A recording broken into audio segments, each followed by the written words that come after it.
Nag-vibrate ang cellphone sa loob ng kanyang bulsa. Isang pamilyar na kaba ang biglang kumalat sa buong sistema ni Ara. Hindi niya kailangang tingnan kung sino iyon. Alam na alam niya.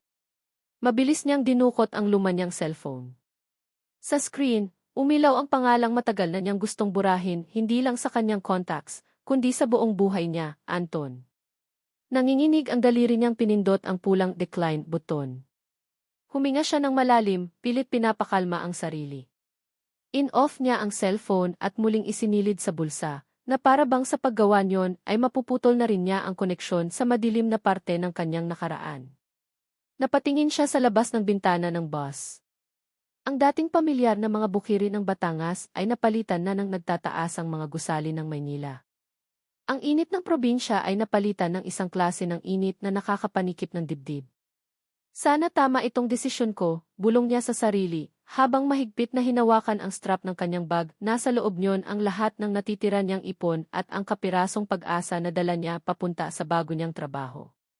Kinuha niya mula sa pitaka ang kupas ng litrato ng kanyang ina at mga nakababatang kapatid. Ngumiti sila sa litrato, mga ngiting hindi alam ang takot na nararamdaman niya ngayon. Para sa inyo ito, sabi niya, halos walang boses na lumabas. Kailangan kong maging matatag. Ilang oras pa, bumaba siya sa isang lugar na hindi niya kailanman naisip na mararating. Alabang. Ang mga bahay ay hindi basta bahay, mga mansyon. Ang mga pader ay matataas at ang katahimikan ay kakaiba. Huminto siya sa tapat ng isang napakalaking itim na gate. Di Villa. Nakaukit ang apelyido sa isang makintab na plakang tanso. Huminga ulit siya ng malalim bago pinindot ang intercom. Sino po sila? Isang boses mula sa speaker ang nagtanong. Ako po si Ara Reyes. Ang bagong katulong. Ilang sandali ng katahimikan, pagkatapos ay isang malakas na tunog ang narinig niya. Dahan-dahang bumukas ang mabigat na gate na parang bibig ng isang halimaw na handa siyang lamunin. Pumasok si Ara, hila-hila ang kanyang mumurahing maleta.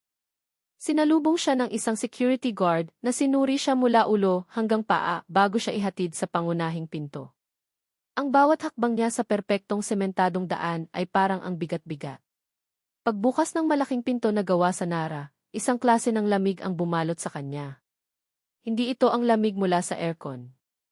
Ito ay isang lamig na tumatago sa buto, isang lamig na dala ng kalungkutan. Ang loob ng mansyon ay sobrang lawak. Makintab ang sahig na gawa sa marmol, matataas ang kisam na may nakasabit na chandelier na kumikinang. Pero sa kabila ng karangyaan, may mali. Isang manipis na alikabok ang nakapatong sa mga mamahaling muebles. Ang katahimikan ay mabigat, halos nakakabingi. Ang tanging naririnig niya ay ang mahinang ugong ng aircon at ang alinggaw-ngao ng sarili niyang mga hakbang. Ikaw si Ara. Isang babaeng nasa mga 50 anyos, nakasuot ng uniforme, ang sumalubong sa kanya. Mukha itong mabait, pero may distansya sa mga mata nito. Opo. Ako po, sagot ni Ara. Ako si Manang Celia, ang head housekeeper dito. Halika, ituturo ko sa iyo ang kwarto mo. Sinundan niya si Manang Celia, at habang naglalakad sila sa malawak na pasilyo, hindi maiwasan ni Ara na mapansin ang mga blankong pader. Walang mga litrato. Walang kahit anong palatandaan ng isang masayang pamilyang nakatira dito. Dumaan sila sa isang pasilyo na may maraming pinto. Itinuro ni Manang Celia ang isang pinto sa dulo. Diyan ang kwarto mo. At ito naman, sabi nito sabay turo sa isang pinto na medyo nakabukas, ang banyo. Huwag kang maliligaw. Mahigpit na ipinagbabawal ni Sir na magpunta sa ibang parte ng bahay, lalo na sa second floor. Sige po, Manang. Naiintindihan ko po. Nang makaalis si Manang Celia, pumasok si Ara sa kanyang maliit, ngunit malinis na kwarto. Ibinaba niya ang kanyang gamit at napaupo sa gilid ng kama. Ang bigat ng pakiramdam sa bahay na ito ay parang isang kumot na bumabalot sa kanya. Makalipas ang ilang minuto, kinailangan niyang gamitin ang banyo. Lumabas siya ng kwarto at naglakad sa pasilyo. Nalampasan niya ang banyo at napahinto sa tapat ng isang pinto na sarado. Iba ito sa ibang mga pinto. Kulay puti ito at may nakasabit na maliit na nagawa sa kahoy. Dahil sa kuryosidad, marahan niyang itinulak ang pinto. Hindi ito nakalock. Ang tumambad sa kanya ay isang tanawing nagpatigil sa kanyang paghinga. Isang kwarto ng bata. Pero ang lahat ng gamit, ang kuna, ang maliit na kabinet, ang mga laruan sa sahig, ay natatakpan ng puting tela. Para silang mga multo sa dilim, mga alaala na pilit na ibinaon sa limot. Dahan-dahan siyang humakbang papasok. Ang lamig ay mas matindi dito. May naamoy siyang baby powder na halo sa alikabok. Tumingin siya sa sahig at may nakitang isang bagay na hindi natakpan ng tela. Isang maliit na sapatos na goma.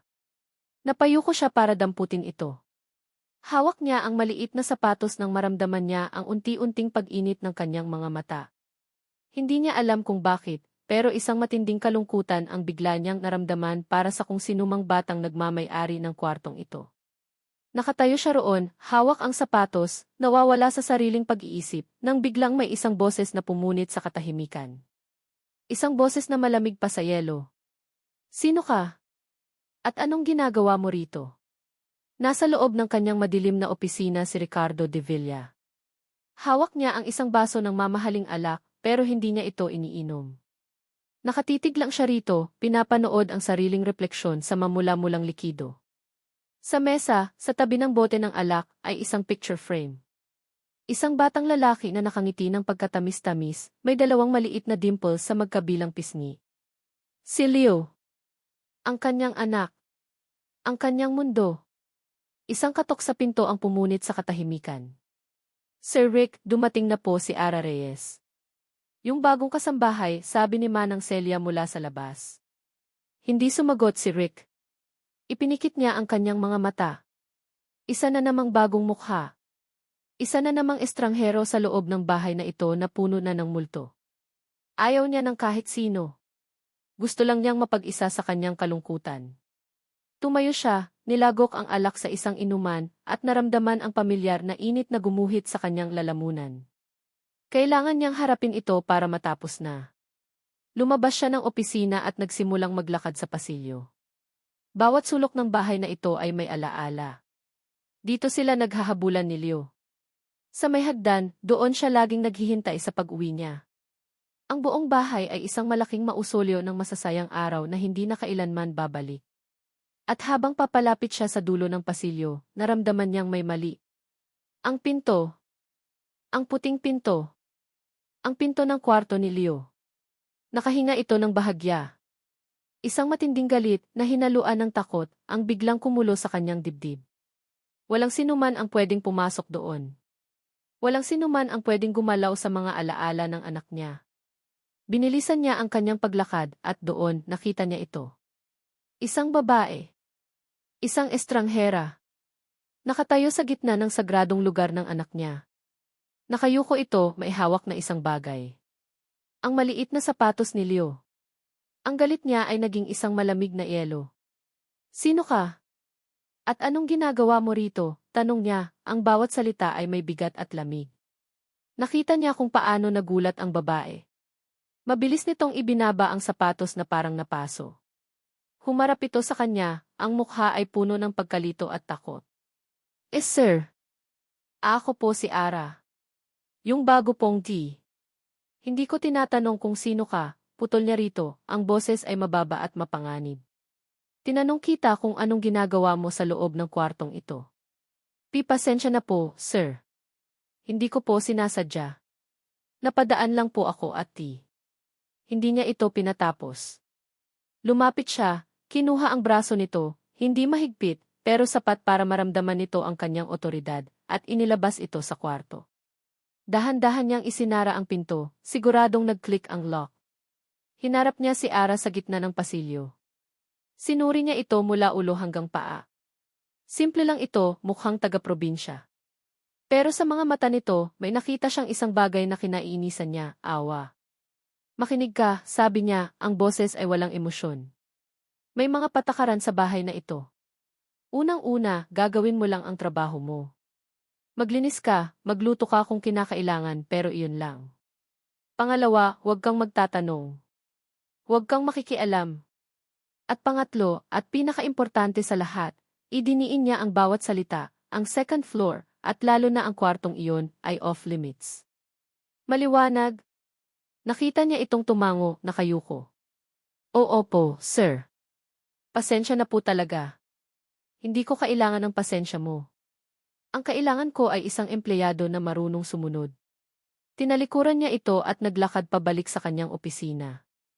Pagdaan niya ulit sa tapat ng kwarto ni Leo, napahinto siya at napakuyom ang kanyang kamao.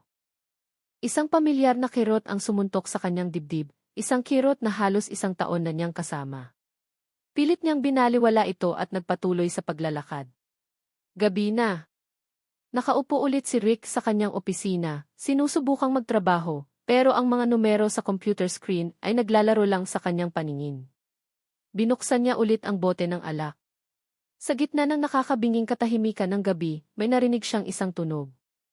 Mahina lang sa simula. Isang himig. Isang oyay. Isang lullaby. Napatigil siya. Ang himig ay simple, malungkot, pero pamilyar. Ito yung kantang madalas niyang kantahin para kay Leo. Tumayo siya at marahang binuksan ang pinto ng opisina. Ang tunog ay nanggagaling sa kusina. Sumilip siya. Doon, nakita niya si Ara na nagpupunas ng mesa, habang mahinang humuhuni ng kantang iyon. Hindi niya alam kung bakit, pero isang irasyonal na galit ang umakyat sa kanyang ulo. Paano nito nagawang kantahin ang kantang iyon? Sa loob ng bahay na ito. Isang kabastusan. Isang pang-iinsulto sa kanyang alaala, sa kanyang sakit. Mabilis niyang isinara ang pinto, mas malakas kaysa sa kanyang intensyon. Narinig niya ang paghinto ng paghuni. Mabuti. Bumalik siya sa kanyang upuan, pero ang galit ay nandoon pa rin, nag-aalab. Kinabukasan, pilit iniiwasan ni Rick ang bagong kasambahay. Nagkulong lang siya sa opisina. Pero kinailangan niyang lumabas para kumuha ng tubig. Pagdaan niya sa sala, natigilan siya sa kanyang nakita. Nakaupo si Ara sa sahig. Sa harap niya ay isang sirang laruang kotse, ang paboritong laruan ni Leo. Ito yung kotseng nabasag noong araw ng aksidente. May hawak itong pandikit at maingat na sinusubukang pagkabitin ang mga basag na piraso. Nakatutok ito sa kanyang ginagawa, ang mukha ay seryoso, na para bang ang pag-aayos sa sirang laruan na iyon ang pinakaimportanteng bagay sa mundo. Ang nakita niya ay hindi isang empleyadong gumagawa ng kanyang trabaho. Ang nakita niya ay isang estrangherong pinakikialaman ang pinakapribado at pinakamasakit na piraso ng kanyang nakaraan. Ang lahat ng pinipigilan niyang emosyon, ang sakit, ang galit, ang pangulila, ay biglang sumabog. Sa isang mabilis na hakbang, nilapitan niya ito. Hinablot niya ang sirang laruan mula sa mga kamay nito. Nagkalat ang mga piraso sa sahig. Napatayo si Ara, gulat na gulat. Tinitigan siya ni Rick, ang mga mata ay nag-aapoy sa galit at sakit na hindi na niya kayang itago. Sumigaw siya, ang boses ay basag at puno ng pighati. Huwag na huwag mong pakikialaman ang gamit ng anak ko. Nakatayo si Ara sa gitna ng sala, hindi makagalaw. Ang mga salita ni Sir Ricardo ay umalinggaw sa kanyang tainga, mas matalas pa sa nabasag na laruan na ngayon ay nagkalat sa sahig. Huwag na huwag mong pakikialaman ang gamit ng anak ko.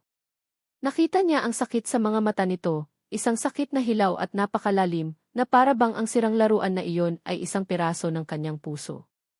At sa isang saglit, nawala ang takot ni Ara.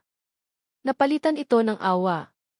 Marahan siyang yumuko para pulutin ang mga piraso ng plastik, pero pinigilan siya ng boses nito.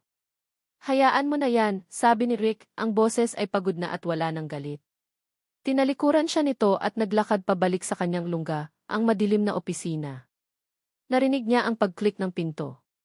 Naiwan siyang mag-isa sa katahimikan, kasama ang mga basag na piraso ng nakaraan ng isang pamilyang hindi niya kilala.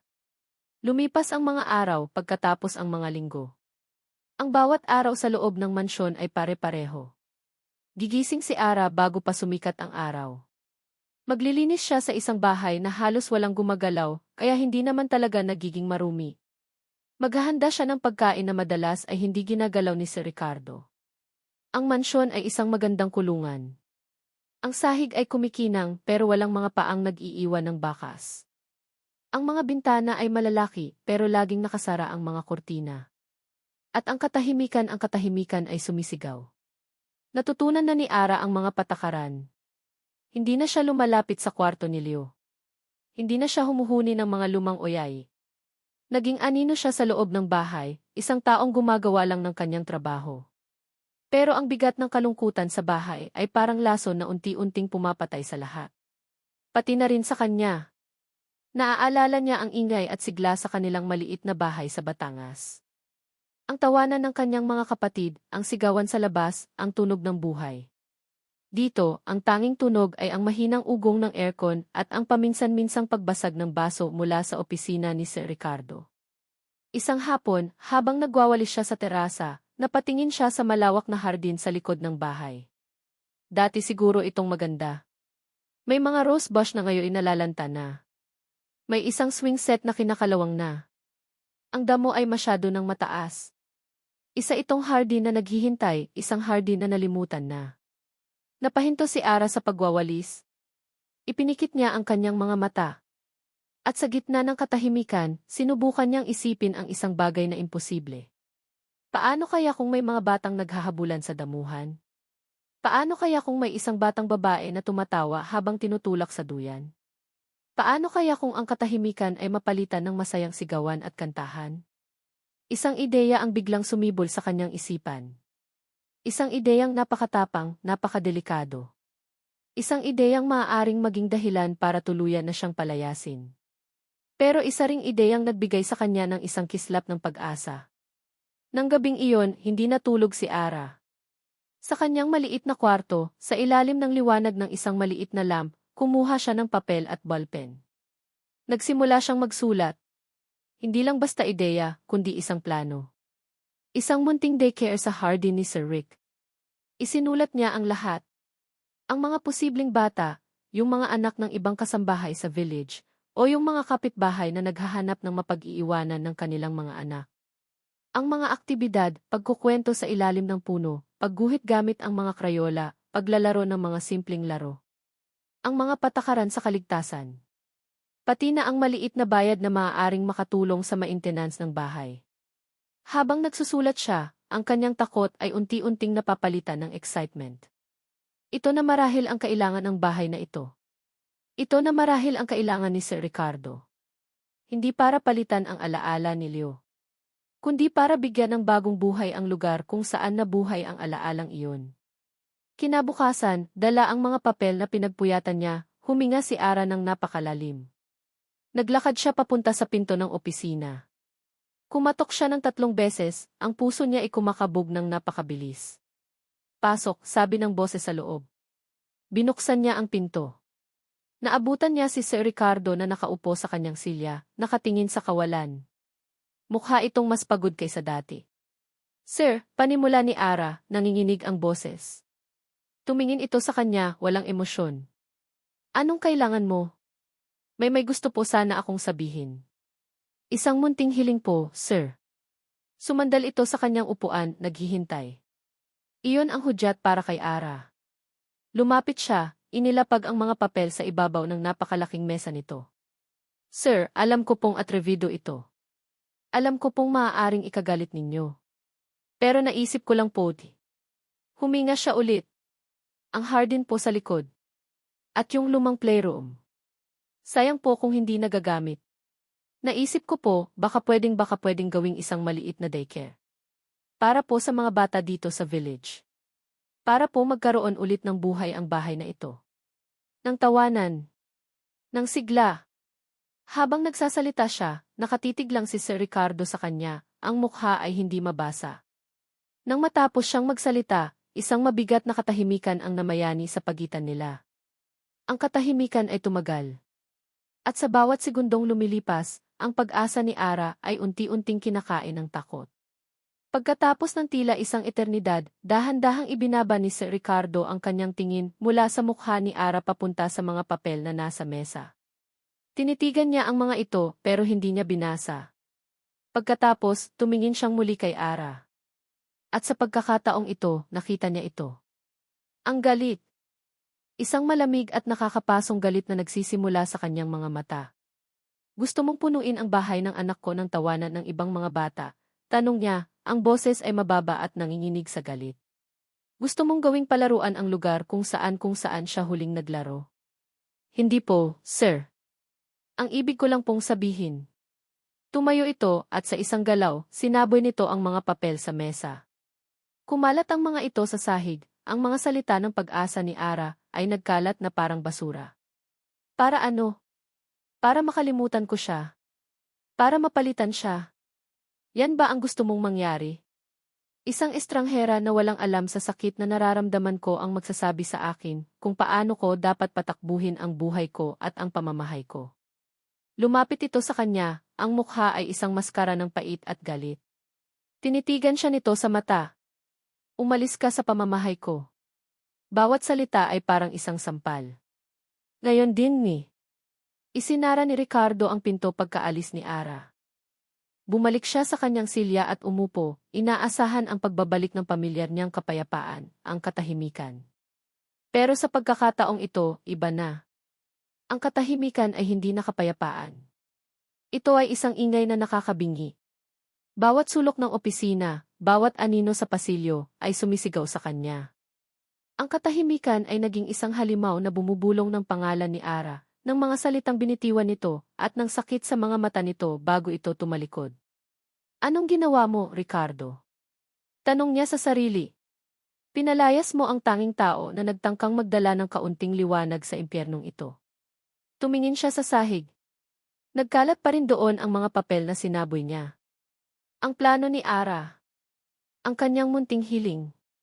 Tumayo siya, na may balak na pulutin ang mga iyon at itapon sa basurahan para matapos na ang lahat. Ngunit pagdampot niya sa unang papel, napatigil siya.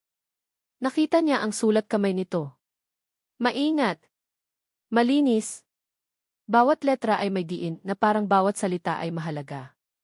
Dinala niya ang mga papel sa kanyang mesa. Naupo siya at sinimulang basahin ang mga ito, isa-isa. Hindi ito isang simpleng mungkahi. Isa itong detalyadong plano.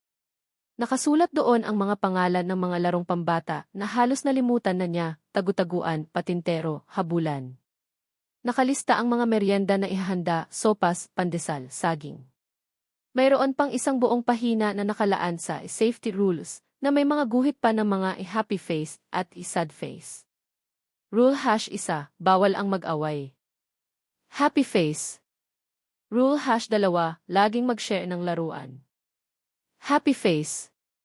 Rule #3, huwag lalapit sa second floor. Sad face. Napahinto si Rick sa pangatlong patakaran.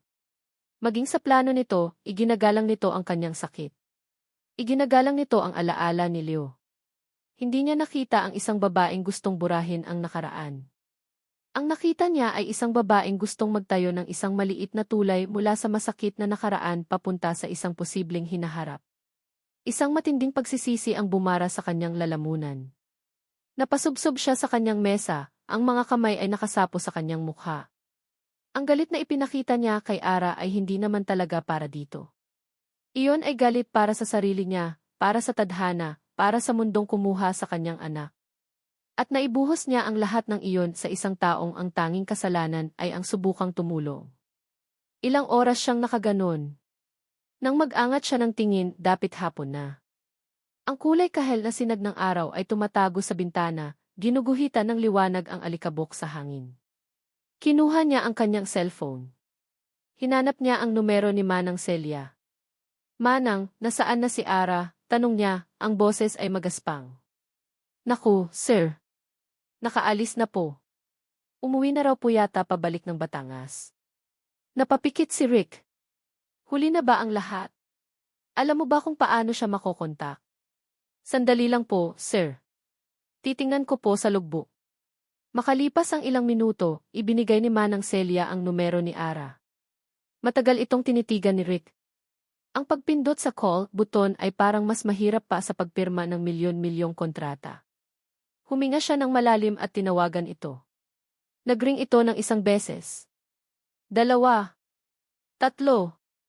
4. Akala niya ay hindi na nito sasagutin. Hello, sagot ng isang boses sa kabilang linya. Boses ni Ara, pero halatang kagagaling lang sa pag-iyak. Natahimik si Rick. Hindi niya alam kung paano magsisimula. Ang mga salitang I'm sorry ay ayaw lumabas sa kanyang bibig. Sino po ito? Tanong ulit ni Ara. Si Ricardo to, sagot niya sa wakas. Isang mahabang katahimikan. Bumalik ka, sabi niya, diretsahan, walang paligoy-ligoy. Iyon lang ang tanging paraan na alam niya. Narinig niya ang paghinga nito sa kabilang linya. Bakit po, sir? Gawin mo yung plano mo, sabi niya, nakatingin sa mga papel sa kanyang mesa. Simulan mo na bukas. Narinig niya ang isang hikbi. Hindi niya alam kung hikbi ba iyon ng saya o ng lungkot. Seryoso po kayo, sir? Mukha ba akong nagbibiro, sagot niya, pilit pinapanatili ang kanyang matigas na tono, kahit na sa loob niya ay gumaan ang kanyang pakiramdam. Bumalik ka na dito. Bago pa magbago ang isip ko. Hindi na niya hinintay ang sagot nito. Ibinaba niya ang telepono. Kinabukasan, isang bagong uri ng umaga ang dumating sa mansyon. Nagkaroon ng mga bagong tunog. Ang tunog ng pagwawalis ng mga tuyong dahon sa hardin. Ang tunog ng pagkalampag ng kinakalawang na duyan habang nililinis. Ang tunog ng pagbubukas ng mga bintana para pumasok ang araw. Si Ara ay kumikilos ng may bagong sigla. Hindi na siya isang anino. At pagdating ng hapon, dumating sila. Dahan-dahang bumukas ang gate at pumasok ang isang maliit na grupo ng mga bata, kasama ang kanilang mga nanay. Mayroong nahihiya, nagtatago sa likod ng palda ng kanilang ina. Mayroong excited, hindi mapakali ang mga paa. Nanonood si Rick mula sa bintana ng kanyang opisina, isang ligtas na distansya. Nakita niya si Ara na lumuhod para maging kapantay ng mga bata. Nakangiti ito, isang ngiti na totoo at nakakahawa. Isa-isa niyang kinausap ang mga bata at unti-unti nawala ang kanilang hiya. Isang batang lalaki ang tumakbo papunta sa damuhan. Sinundan siya ng isa pa. Pagkatapos ng isa pa. At doon, narinig ito ni Rick. Sa simula, isa lang itong mahinang hagikik. Pagkatapos, isang malakas at malutong na tawa. Isang tawa na umakyat sa hangin, pumasok sa nakabukas niyang bintana, at tumama sa isang bagay sa loob ng dibdib niya na matagal nang patay. Ang mga unang halakhak. Napahawak siya sa kanyang dibdib. Masakit. Pero ibang klase ng sakit. Isang sakit na may kasamang pag-asa. Hindi niya namalayan na may isang maliit na figura na pala ang nakapasok sa kanyang opisina. Nakabukas pala ng bahagya ang pinto. Hello po. Napalingon si Rick at nakita ang isang batang babae, marahil ay nasa 5 taong gulang, nakatayo malapit sa pinto. May hawak itong isang pirasong papel. Napatitig si Rick dito. Ang mga mata ng bata ay malaki at bilog, puno ng inosenteng kuryosidad. Walang takot, walang awa. Tumingin lang ito sa kanya na para bang siya ay isang ordinaryong tao, hindi isang halimaw na nagkukulong sa dilim. Hindi alam ni Rick kung anong sasabihin. Matagal na siyang hindi nakikipag-usap sa isang bata. Matagal na siyang umiiwas sa kanila.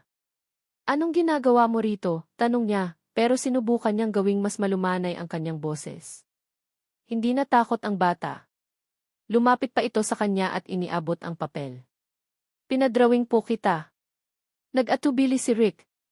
Tila ba ang simpleng pag-abot sa papel ay isang napakabigat na gawain.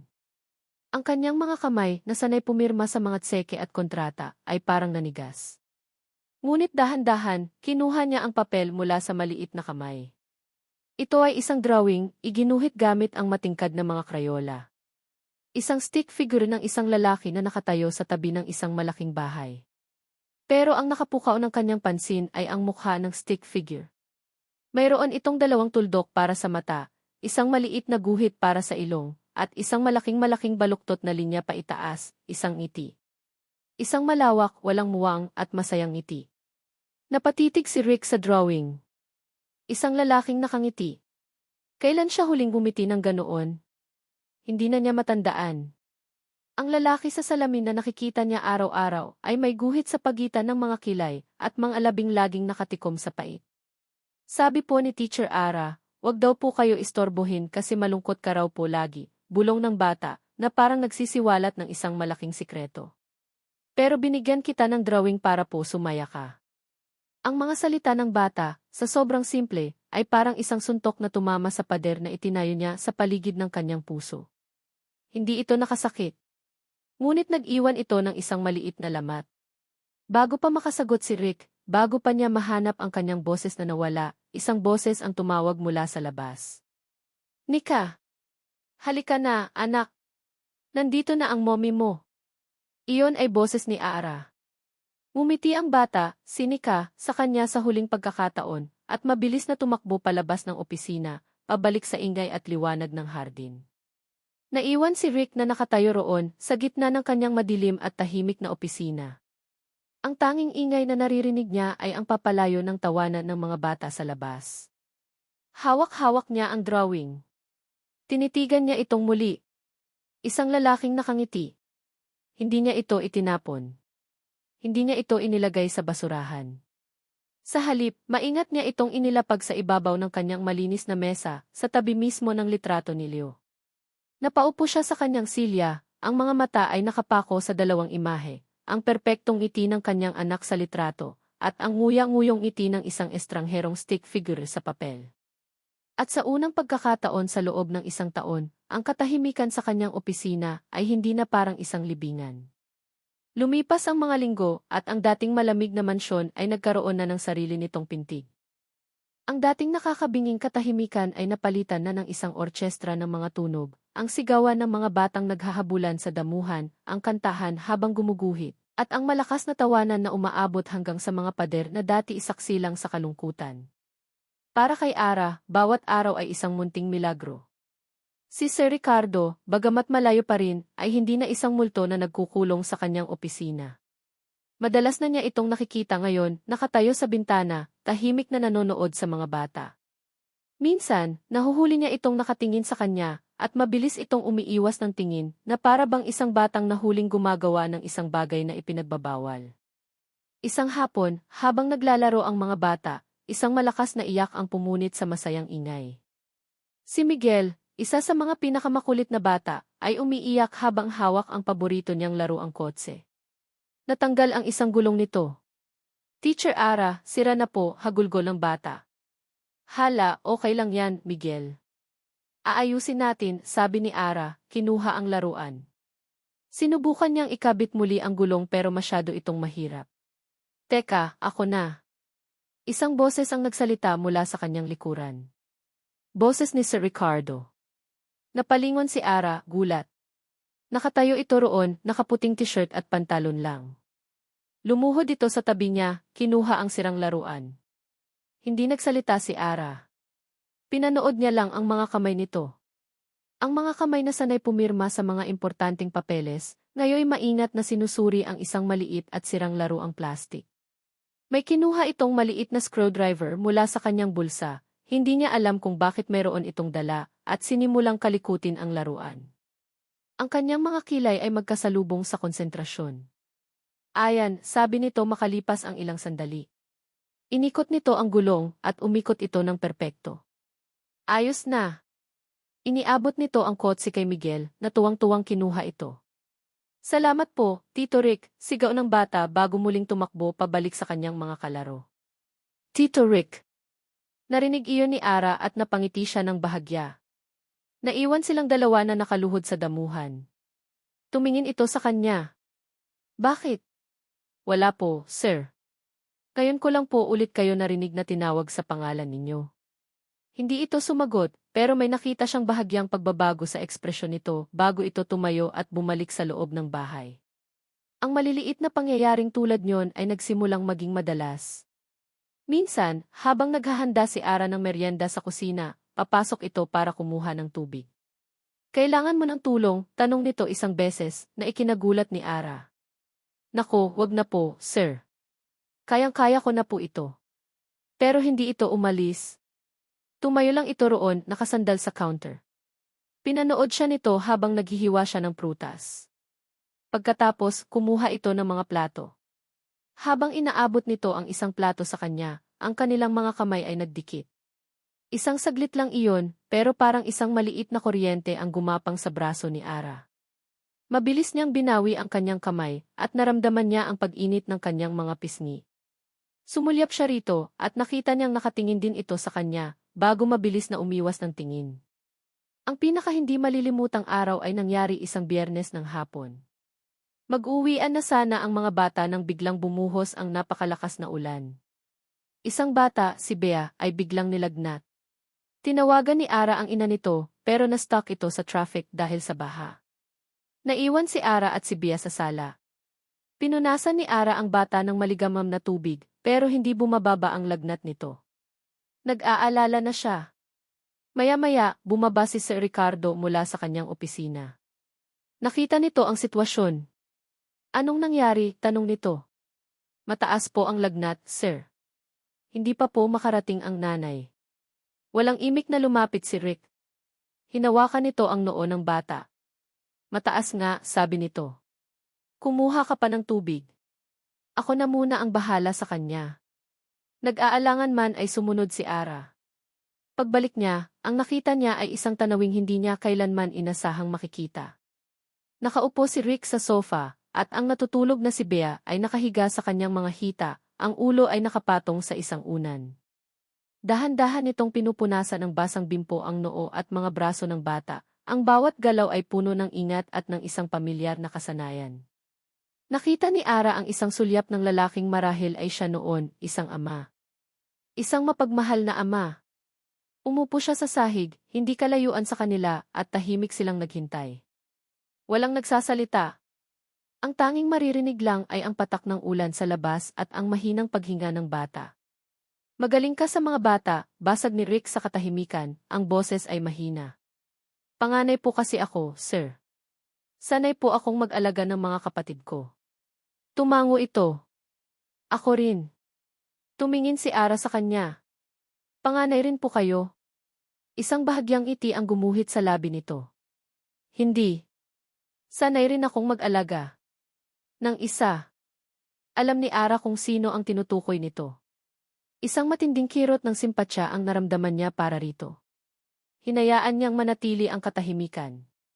Sa mga sandaling iyon, naramdaman niyang magkakonektado sila, hindi bilang amo at katulong, kundi bilang dalawang taong nakakaunawa sa kalungkutan, kahit hindi ito pinag-uusapan. Nang dumating ang ina ni Bea, mahimbing nang natutulog ang bata at medyo bumaba na ang lagnat. Matapos ang maraming pasasalamat, umalis na sila. Naiwan si Ara at Rick sa tahimik na sala. Salamat, Ara, sabi nito, nakatingin sa kanya ng diretsyo. Para po saan, sir? Para dito. Sa lahat ng ito. Itinuro nito ang paligid, ang mga laruang naiwan sa sahig, ang mga krayolang nakakalat sa mesa. Salamat sa pagbabalik ng buhay. At doon, sa ilalim ng dim na ilaw ng sala, umiti ito. Hindi isang pilit na ngiti. Hindi isang malungkot na ngiti. Isang tunay, taos-pusong ngiti na umabot hanggang sa mga mata nito, na nagpaliwanag sa buong mukha nito. Natigilan si Ara. Ang puso niya ay biglang kumabog ng napakabilis. Para siyang nakakita ng araw pagkatapos ng isang napakahabang bagyo. Ang gwapo pala nito kapag nakangiti. Kung pwede lang sana laging ganito, naisip niya. Kung pwede lang sanang manatili sa sandaling iyon. Nakatayo sila roon, nakangiti sa isa't isa, sa isang perpektong sandali ng katahimikan at pag-unawa. Hanggang sa nag-vibrate ang cellphone sa kanyang bulsa. Automatiko niyang dinukot ito para isilent. Pero bago niya magawa iyon, umilaw ang screen. Isang pangalan ang lumitaw. Isang pangalang matagal na niyang pilit na kinakalimutan. Anton. Sa isang iglap, ang lahat ng init at kilig na naramdaman ni Ara ay naglaho. Napalitan nito ng isang nagielong takot na gumapang mula sa kanyang tiyan paakyat sa kanyang lalamunan. Ang dugo ay tila umalis sa kanyang mukha. Ang ngiti sa kanyang mga labi ay naging isang tuwid na linya ng pagkatulala. Mabilis niyang pinindot ang decline, buton at nanginginig na itinago ang cellphone sa kanyang bulsa, na para bang nagtatago ng isang maruming sikreto. Nang mag-angat siya ng tingin, nakita niyang nakatingin pa rin sa kanya si Sir Ricardo. Pero ang ngiti nito ay nawala na rin, napalitan ng isang nagtatakang tingin. May problema ba? Tanong nito. Umiling si Ara, pilit na umiti, pero alam niyang halatang halata ang takot sa kanyang mga mata. O wala po, sir. Wrong number lang po. Nakatayo si Ricardo sa bintana ng kanyang opisina, pero sa pagkakataong ito, hindi ang mga alaala ng nakaraan ang kanyang tinitingnan. Ang mga mata niya ay nasa hardin. Ilang linggo na ang nakalipas mula nang bigyan niya ng permiso si Ara. At sa loob ng ilang linggong iyon, isang pagbabagong hindi niya inaasahan ang unti-unting nangyayari. Ang bahay ay humihinga na ulit. Ang mga pader ay hindi na parang mga pader ng isang puntod. At siya unti-unti, nararamdaman niyang humihinga na rin siya. Pinanood niya si Ara na nakaupo sa damuhan, napapaligiran ng mga bata, nagbabasa ng isang storybook. Ang boses nito ay malambing, ang mga mata nito ay kumikinang habang ginagaya ang boses ng mga karakter sa kwento. Ang mga bata ay nakatitig dito, nabibighani. May kung anong kumurot sa puso ni Rick. Isang pakiramdam na halo-halong paghanga, pasasalamat, at isang bagay pa na hindi niya pa kayang pangalanan. Naalala niya ang takot sa mga mata nito kagabi nang tumunog ang cellphone nito. Sino si Anton? Bakit ito natakot ng ganoon? Gusto niyang itanong pero pinigilan niya ang sarili. Ayaw niyang sirain ang brisang namamagitan sa kanila. Ang mahalaga ay narito ito. At dahil narito ito, narito rin ang tawanan.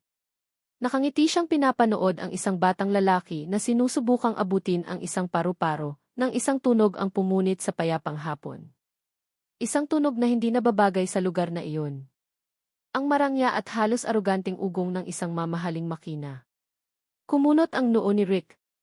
Wala siyang inaasahang bisita. Sinabihan na niya ang kanyang opisina na huwag magpadala ng kahit sino dito. Sumilik siya sa harap ng bahay. Isang makintab na itim na Mercedes-Benz ang pumarada sa tapat mismo ng pangunahing pinto. Bumukas ang pinto sa driver's side, at isang lalaking nakaunipormeng itim ang bumaba para pagbuksan ang pinto sa likod. Isang sapatos na may napakataas na takong ang unang lumabas. Pagkatapos ay isang balingkinitang binti. At pagkatapos ang buong katawan. Natigilan si Rick. Ang hangin ay tila nawala sa kanyang mga baga. Ang babae ay nakatayo roon, perpekto ang ayos ng buhok, nakasuot ng isang damit na halatang libo-libo ang halaga. May suot itong malaking itim na salamin at tumatakip sa kalahati ng kanyang mukha, nagbibigay dito ng isang misteryoso at mapagmataas na aura. Tumingin ito sa paligid, sa mansyon, sa hardin, na para bang sinusuri ang isang ari-arian na matagal nitong iniwan. Isang pangalan ang nabuo sa kanyang isipan, isang pangalan na kasama ng sakit, galit at mga alaala na pilit niyang ibinabaon. Isabel. Ang kanyang asawa. Ang kanyang dating asawa. Anong ginagawa niya rito? Pagkatapos ng halos isang taon ng pananahimik. Pagkatapos niyang iwan si Rick sa gitna ng kanilang pinakamadilim na sandali.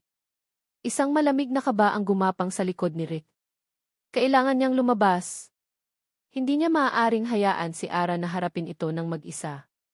Mabilis siyang lumabas ng opisina, bumaba ng hagdan at binuksan ang pinto. Sakto namang naglalakad na si Isabelle papasok, ang mga takong nito ay tumutunog sa marmo na sahig. Rick, sabi nito, ang boses ay parang seda pero walang init. Anong ginagawa mo rito, Isabel? Tanong ni Rick, ang boses ay matigas. Dahan-dahang tinanggal ni Isabelle ang kanyang salamin. Ang kanyang mga mata, na dati hinahangaan ni Rick, ay tila wala ng buhay. Sinuri siya nito mula ulo hanggang paa. Ganyan ka na ba bumati sa asawa mo? Hindi na kita asawa, sagot ni Rick. Isang mapait na ngiti ang sumilay sa labi ni Isabelle. Hindi ito sumagot. Sa halip, ang tingin nito ay lumagpas sa balikat ni Rick, papunta sa hardin sa likod. Narinig nito ang tawanan ng mga bata. Ang kanyang perpektong kilay ay nagsalubong. Naglakad ito palampas sa kanya, na para bang pag-aari nito ang lugar. Sumunod si Rick, ang puso niya ay kumakabog sa tensyon. Pagdating nila sa terasa, ang tawanan ay unti-unting humina. Naramdaman ng mga bata ang pagbabago sa hangin. Si Ara, na kanina lang ay nakangiti, ay napatayo, ang mukha ay puno ng pagkalito. Tinitigan ni Isabelle ang buong eksena, ang mga batang nagkalat, ang mga laruan sa damuhan, ang mga drawing na nakasabit, na maihalong pagkasuklam. Pagkatapos, ang mga mata nito ay dumapo kay Ara. Sinuri niya si Ara mula ulo hanggang paa, isang tingin na mapanghusga at puno ng pangmamaliit. Bumaling si Isabel kay Rick, ang boses ay nagielo sa kabila ng pagiging kalmado. Rick, darling, anong kabalbalan ito? Hindi nakasagot si Rick. Ang mga salita ay ayaw lumabas. Nang makita ni Isabel na hindi siya makasagot, isang mapanganib na kislap ang lumitaw sa mga mata nito. Dahan-dahan itong humarap kay Ara, na ngayon ay nakatayo na parang isang estatwa, halatang natatakot at nalilito. Huminga ng malalim si Isabel, na para bang naghahanda para sa isang atake. At sa isang boses na sapat lang na marinig nilang tatlo, pero may bigat na parang isang kulog, ibinato nito ang kanyang tanong na nakatuon kay Ara. Sino ka para palitan ang alaala ng anak ko sa pamamahay na ito? Ang mga salita ni Isabelle ay parang mga punyal na lumilipad sa hangin, at lahat ng ito ay nakatutok sa puso ni Ara. Sino ka para palitan ang alaala ng anak ko sa pamamahay na ito? Nakatayo si Ara na parang isang estatwa, hindi makagalaw, hindi makahinga. Ang masayang ingay ng hardin ay biglang naglaho. Maging ang mga bata ay natahimik, nararamdaman ang bigat ng tensyon. Ang buong mundo niya ay lumiit sa tatlong tao sa terasang iyon, isang reynang nagbabalik, isang haring nalilito, at siya, ang hamak na tagapag-alaga na biglang naging isang kontrabida. Bago pa man makahanap ng boses si Ara para sumagot, si Sir Ricardo na ang bumasag sa katahimikan. Isabelle, tama na, sabi nito, ang boses ay pagod. Pumasok muna tayo sa loob. Naglakad si Rick papasok, at sumunod si Isabel, pero bago ito tuluyang tumalikod, binigyan nito si Ara ng isang huling tingin, isang tingin na nagsasabing, hindi pa tayo tapos. Naiwan si Ara sa labas kasama ng mga bata. Pilit niyang ibinalik ang ngiti sa kanyang labi para sa kanila, pero pakiramdam niya ay isa itong maskara na gawa sa babasaging salamin. Nang mga sumunod na araw, nagsimula ang digmaan. Pero hindi ito isang digmaan ng sigawan at awayan. Ito ay isang digmaang psikolohikal at si Isabel ang general. Ang kanyang mga armas ay hindi mga masasakit na salita, kundi mga matatamis na alaala. Isang gabi, naabutan ni Ara si Isabel at si Ricardo sa sala. Nakaupo sila sa sofa, at sa mesang nasa pagitan nila ay isang malaking, makapal na photo album na balot sa katad. Naaalala mo ba ito, Rick? Sabi ni Isabel, ang boses ay malambing at puno ng pighati. Itinuro nito ang isang litrato ni Leo na nakasakay sa kanyang bisikleta. Ito yung araw na tinuruan mo siyang magbike. Ayaw mong bitawan, takot kang mahulog siya. Pero ako, sinabi ko sa'yo, bitawan mo, mahal. Kailangan niyang matutong tumayo sa sarili niya. Nakatayo si Ara sa may pintuan, nagdadala ng isang tray ng kape, pero pakiramdam niya ay isa siyang multo na nakikinig sa isang sikretong hindi para sa kanya. Nakita niya ang paglambot ng mukha ni Sir Ricardo. Nakita niya ang sakit sa mga mata nito habang nakikinig sa mga kwento ng masasayang araw. Inilapag ni Ara ang kape sa mesa at mabilis na tumalikod, pero narinig niya ang huling sinabi ni Isabelle. Ang sakit, no? Na ang mga alaalang ito, tayong dalawa lang ang nakakaalam. Tayong dalawa lang ang tunay na nakakaintindi. Bawat salita ay isang karayom na tumutusok sa puso ni Ara. Malinaw ang mensahe, isa kang tagalabas. Hinding-hindi ka magiging parte nito. Kinabukasan, habang inaayos ni Ara ang mga art materials ng mga bata sa isang mesa sa sala, dumaan si Isabelle, ay hawak na isang baso ng tubig. Nag-aksidente itong natapilok at ang tubig ay tumapon sa mga papel at drawing na pinaghirapan ng mga bata. Oh, in my God! I'm so sorry, sabi ni Isabelle, ang boses ay puno ng pagkukunwaring gulat. Ang clumsy ko talaga. Okay lang po, ma'am, sagot ni Ara, habang mabilis na pinupunasan ang mga nabasang papel. Pero nang mag-angat siya ng tingin, nakita niya ang isang munting ngisi sa mga labi ni Isabelle bago ito mabilis na nawala. Alam ni Ara na hindi iyon aksidente. Ang galit ay nagsimulang kumulo sa loob niya, pero kailangan niya itong lunukin. Ano nga ba ang karapatan niyang magalit? Isa lang siyang kasambahay. Pinakamasakit ang mga sandaling silang dalawa lang ang naiiwan. Minsan, habang naglilinis si Ara sa kusina, pumasok si Isabelle. Sumandal ito sa pader, pinanood siyang magpunas ng counter. Alam mo, Ara, panimula nito, ang boses ay parang kaibigan. Nakikita ko kung gaano ka kasipag. At nakikita kong napapalapit na sa'yo si Rick. Napatigil si Ara. Pero kailangan mong maintindihan pagpapatuloy nito. Ang pinagsamahan namin ni Rick ay hindi lang basta pag-ibig. Pinagsamahan namin ang pinakamasakit na bagay na maaaring maranasan ng dalawang magulang. Yung mawalan ng anak. Lumapit ito sa kanya, at sa isang boses na halos pabulong na, sinabi nito ang mga salitang tumatak sa isipan ni Ara. Siguro hindi mo maiintindihan ang sakit ng isang ina, di ba? Parang isang sampal ang mga salitang iyon. Isang sampal na hindi niya kayang gantihan. Pakiramdam ni Ara ay lumiit siya, na ang lahat ng pagmamalasakit na ibinibigay niya sa bahay na iyon ay walang kwenta, dahil hindi siya ina. Unti-unti, napansin ni Ara ang pagbabago kay Sir Ricardo. Ang mga bahagyang ngiti ay nawala na ulit. Ang mga pagkakataong nagkakatinginan sila ay naging mailap. Madalas na itong kasama ni Isabel, nakakulong sa opisina, nag-uusap tungkol sa nakaraan. Naramdaman ni Ara na unti-unti siyang nawawala ng kakampi.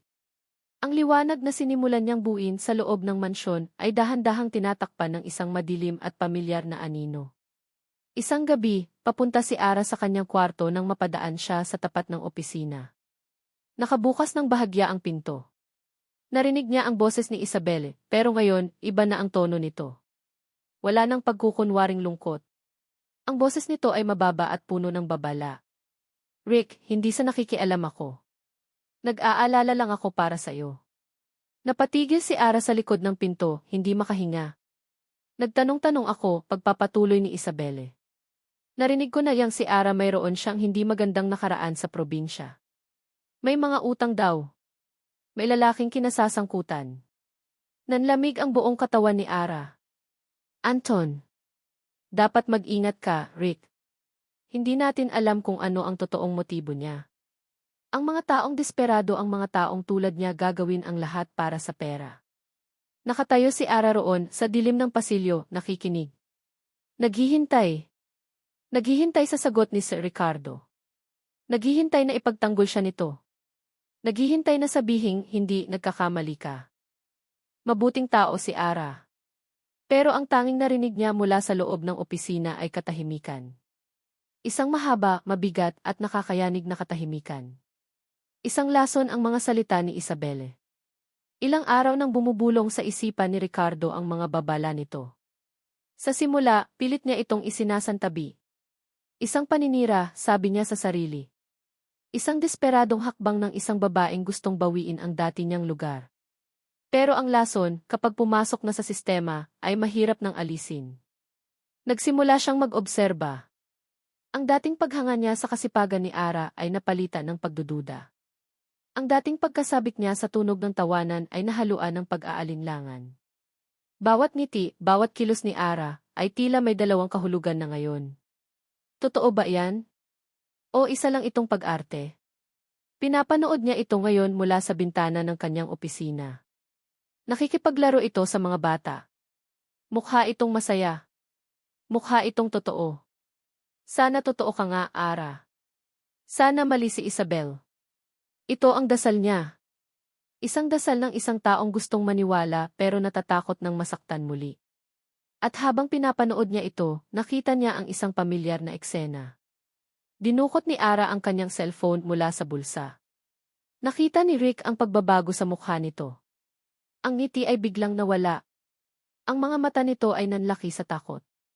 Mabilis nitong itinago ang cellphone, lumingon-lingon na para bang may nagmamasid. At mayroon nga. Siya. Isang malamig na pakiramdam ang gumapang sa puso ni Rick. Hindi ito wrong number. Mayroon itong tinatago. Isang bagay na kinakatakutan nito. Maya-maya, nagsimula ng mag-uwian ang mga bata. Nang makaalis na ang huli, nakita ni Rick si Ara na nagpaalam kay Manang Celia. Sinabi nitong lalabas lang saglit, may bibilhin lang daw sa malapit na convenience store. Pero iba ang sinasabi ng kilos nito. Hindi ito mapakali. Ang mga mata nito ay laging sumusulyap sa gate. Hindi mapalagay si Rick. May kung anong nag-udyok sa kanya. Isang masamang kutob. Hindi siya gumalaw mula sa kanyang bintana. Ang kanyang opisina sa ikalawang palapag ay may perpektong tanawin ng buong harapan ng mansyon, kasama na ang malaking gate sa labas. Mula roon, naghintay siya. Hindi nagtagal, isang motorsiklo ang huminto sa tapat ng gate. Ang sakay nito ay isang lalaki. Kahit mula sa malayo, kitang-kita ni Rick ang itsura nito. Nakasuot ito ng kupas na maong jacket, ang buhok ay medyo mahaba at magulo. Mayroon itong isang aroganting tindig. Nakita ni Rick na lumabas si Ara ng gate, nanginginig. Sinalubong niya ang lalaki. Hindi marinig ni Rick ang kanilang pinag-uusapan, pero kitang-kita niya ang lahat. Ang lalaki ay may sinasabi, ang mga kamay nito ay kumukumpas-kumpas sa hangin. Si Ara ay umiiling, ang mga balikat ay nanginginig. Pagkatapos, isang galaw ang nagpatigil sa paghinga ni Rick. hinawakan ng lalaki ang braso ni Ara, mahigpit. Pilit na iwinaksi ni Ara ang kanyang kamay, pero mas malakas ang lalaki. May sinabi ulit ito, ang mukha ay malapit na sa mukha ni Ara. Isang pagbabanta. Ang puso ni Rick ay nagsimulang tumibok ng mabilis, pero hindi dahil sa pag-aalala para kay Ara. Napalitan iyon ng isang malamig na obserbasyon. At doon, nangyari ang bagay na nagpatibay sa lahat ng kanyang hinala. Nakita niya si Ara na nanginginig na dinukot ang kanyang pitaka. Naglabas ito ng pera, ilang pirasong papel na halatang lahat na ng laman ng wallet nito. Iniabot niya ito sa lalaki. Kinuha ng lalaki ang pera, binilang ito at ngumisi. Binitawan nito ang braso ni Ara, may sinabing isang huling bagay, bago sumakay sa kanyang motorsiklo at mabilis na umalis. Naiwan si Ara sa labas ng gate, nakatayo roon, nakayuko. Nakita ni Rick na pinunasan nito ang kanyang mga mata bago pumasok muli sa loob, na para bang walang nangyari. Pero nakita ni Rick ang lahat. Napako siya sa kanyang kinatatayuan sa tapat ng bintana. Ang eksenang iyon ay paulit-ulit na naglalaro sa kanyang isipan. Isang lalaking mukhang delikado. Isang babaeng umiiyak. At pera. Pera na nagpalit ng kamay. Ang mga salita ni Isabel ay bumalik sa kanya, hindi na isang bulong, kundi isang sigaw. May lalaking kinasasangkutan. Gagawin ang lahat para sa pera. Ang lahat ng piraso ay biglang nagkadugtong-dugtong sa isipan ni Rick, bumubuo ng isang larawan na pangit at masakit. Ang takot ni Ara sa tuwing tumutunog ang cellphone. Ang biglaang paglabas nito. Ang sikretong pag-uusap. Ang pera. Ang babaeng inakala niyang nagdala ng liwanag ay may dala palang sariling kadiliman. At ang kadilimang iyon ay umabot na sa pintuan ng kanyang pamamahay. Isang matinding pagkabigo ang bumalot sa kanya, mas matindi pa sa galit. Pakiramdam niya ay niloko siya. Pakiramdam niya ay pinagkatiwalaan niya ang isang ahas. Ang ngiti na ibinigay sa kanya ni Ara. Ang pag-aalaga nito sa mga bata. Ang mga sandali ng katahimikan sa pagitan nila. Lahat ba iyon ay kasinungalingan? Isang palabas para makuha ang tiwala niya, para makuha ang pera niya. Napayukom ang kanyang mga kamao. Ang init na nagsimulang bumuo sa kanyang dibdib sa mga nakalipas na linggo ay biglang nanlamig, naging isang bloke ng yelo. Ang maliit na lamat sa pader na itinayo niya sa paligid ng kanyang puso ay muling nagsara, mas matibay at mas makapal kaysa dati. Dahan-dahan siyang tumalikod mula sa bintana, ang mukha ay isang maskara ng kawalan ng emosyon. Ang pag-aalinlangan ay nawala na. Napalitan na ito ng isang malamig at matigas na kasiguraduhan. Bumalik siya sa kanyang mesa at naupo. Tiningnan niya ang drawing na ibinigay sa kanya ng batang si Nika, ang stick figure na may malaking ngiti. Kinuha niya ito at sa isang iglap, akma na sana niya itong lulukutin para itapon sa basurahan. Ngunit napatigil siya. Ibinalik niya ito sa mesa, itinago sa ilalim ng isang tumpok ng mga papeles na para bang itinatago ang huling piraso ng kanyang kahinaan. Umalingaw-ngaw sa kanyang isipan ang boses ni Isabel, hindi na parang lason, kundi parang isang katotohanang ayaw niyang tanggapin pero kailangan. Huminga siya ng malalim, ang dibdib ay masikip. Inabot niya ang bote ng alak sa gilid ng kanyang mesa, binuksan ito at nagsalin sa isang baso. Bumulong siya sa kanyang sarili, ang boses ay puno ng pait at pagsuko. Tama nga si Isabel. Pagkapasok ni Ara sa loob ng mansyon, sinalubong siya ng isang lamig na mas matindi pa kaysa noong unang araw niya. Ang mga anino sa pasilyo ay tila mas humaba. Ang katahimikan ay hindi na payapa, ito'y puno ng isang nagbabantang tensyon. Nagpatuloy siya sa kanyang mga gawain, pilit na iwinawaksi sa isipan ang nangyari sa labas. Pero ang imahe ni Anton, ang mukha nitong puno ng kasakiman, ay nakatatak sa kanyang isipan. At ang imahe ni Sir Ricardo, ang pagbabago sa mukha nito matapos makita kung sino ang tumawag sa kanya, ay paulit-ulit na naglalaro sa kanyang alaala. Kinagabihan, habang naghahanda siya ng hapunan, naramdaman niyang may mali. Walang bumababa mula sa opisina. Si Sir Ricardo at si Ma'am Isabel ay magkasama pa rin sa loob. Ang tanging naririnig niya ay ang mahinang ugong ng kanilang mga boses, pero hindi niya maintindihan ang mga salita.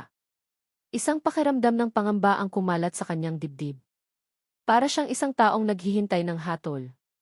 At dumating nga ang hatol. Ara! Ang boses ni Sir Ricardo ay tumawag mula sa dulo ng pasilyo.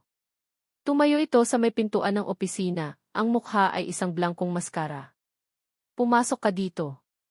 Nanginginig ang mga tuhod ni Ara habang naglalakad siya papunta roon. Bawat hakbang ay parang 1 kilometro ang layo. Pagpasok niya sa opisina, nakita niya si Ma'am Isabel na nakaupo sa isang silya, ang mga braso ay magkasalikop, ang mukha ay nagpapakita ng isang peking pag-aalala. Sa ibabaw ng mesa ni Sir Ricardo, may nakakalat na ilang pirasong papel. Mga litrato. Umupo ka, utos ni Rick. Sumunod si Ara, ang mga kamay ay nanginginig sa kanyang kandungan. Itinulak ni Rick ang isang litrato papunta sa kanya. Malabo ito, halatang kinuha mula sa malayo. Pero malinaw pa rin kung sino ang nasa litrato. Siya at si Anton, nakatayo sa isang kanto sa kanilang probinsya, nag-uusap. Isang ordinaryong litrato, pero sa konteksto ngayon, mukha itong isang sikretong pagkikita. Kilala mo ba yan? Tanong ni Rick, ang boses ay malamig. Tumango si Ara. Oo po, sir. Si Anton po. Pero, wag mo na akong tawaging sir, putol nito. Hindi na kailangan ang pagkukunwari. Itinulak nito ang isa pang papel. Isang screenshot ng isang diumanong text conversation sa pagitan niya at ni Anton. Anton, nakuha mo na ba? Malaki-laki ba ang ibibigay? Ara, konti pa. Malapit na. Konting tiis na lang. Napatitig si Ara sa mga salita. Hindi iyon galing sa kanya. Hindi siya kailanman nag-text ng ganoon. Isa itong kasinungalingan. Isang perpektong gawa-gawang bitag. Hindi po totoo yan, sabi ni Ara, ang boses ay nanginginig na. Hindi po ako yan. Ma'am Isabel, alam ninyong. Huwag mo akong idamay sa mga kasinungalingan mo, iha, sabi ni Isabel, ang boses ay malumanay pero puno ng panunumbat. Rick, sinabi ko na sayo. Ayoko sanang maniwala. Pero heto na ang ebidensya. Humarap si Rick kay Ara, at sa mga mata nito, wala nang bakas ng pag-aalinlangan. Ang nakita na lang ni Ara ay ang matinding pagkasuklam at pagkabigo. Nakita kita kanina, sabi ni Rick, ang boses ay mababa at puno ng pait. Nakita kong binigyan mo siya ng pera. Ang perang pinaghirapan mo dito sa pamamahay ko. Sir, pakinggan niyo po muna ako, pagsusumamo ni Ara, ang mga luha ay nagsisimula ng mamuo sa kanyang mga mata. Tinakbuhan ko po siya. Pinagbabantaan niya po ako. Kaya ko po siya binigyan ng pera para umalis na siya at tigilan na niya ako. Umiling si Rick, isang mabagal at mapang-insultong pag-iling. Talaga? O baka naman kasabot mo siya? Baka naman plinano niyo itong lahat. Ang pagpasok mo dito, ang pagpapanggap na mabait, ang paggamit sa mga bata para makuha ang loob ko lahat para sa pera. Hindi po, sigaw ni Ara, hindi na napigilan ang kanyang mga luha. Hindi po totoo yan. Tumayo si Rick. Inilagay niya ang kanyang mga palad sa mesa at tumingin sa kanya ng diretsyo, ang mga mata ay puno ng yelo. At sinabi niya ang mga salitang dumurog sa lahat ng natitirang pag-asa sa puso ni Ara. Pare-pareho lang kayo. Pera lang ang habol niyo. Ang mga salitang iyon ay tumama sa kanya ng mas malakas pa sa isang sampal. Binaliwala nito ang lahat.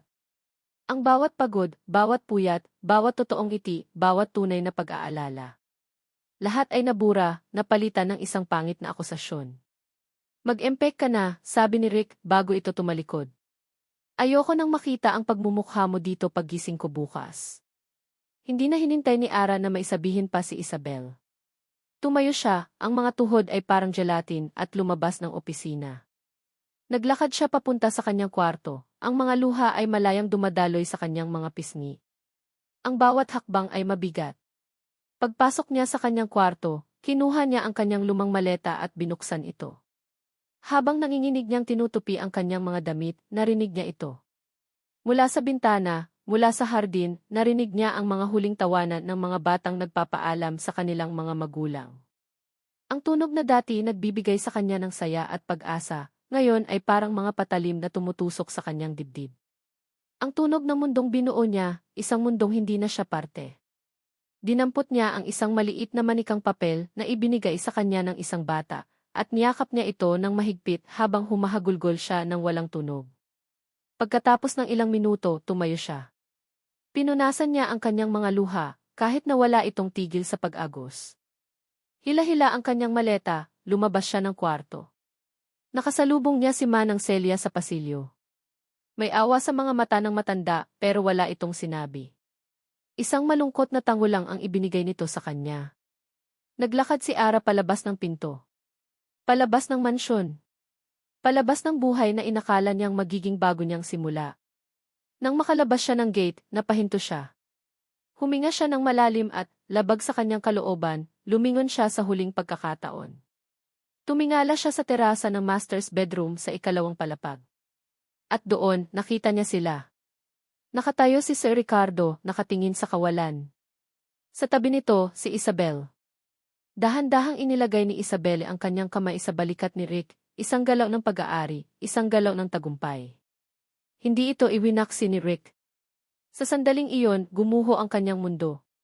Nang umagang iyon, gumising si Ricardo sa isang pamilyar na tunog, katahimikan.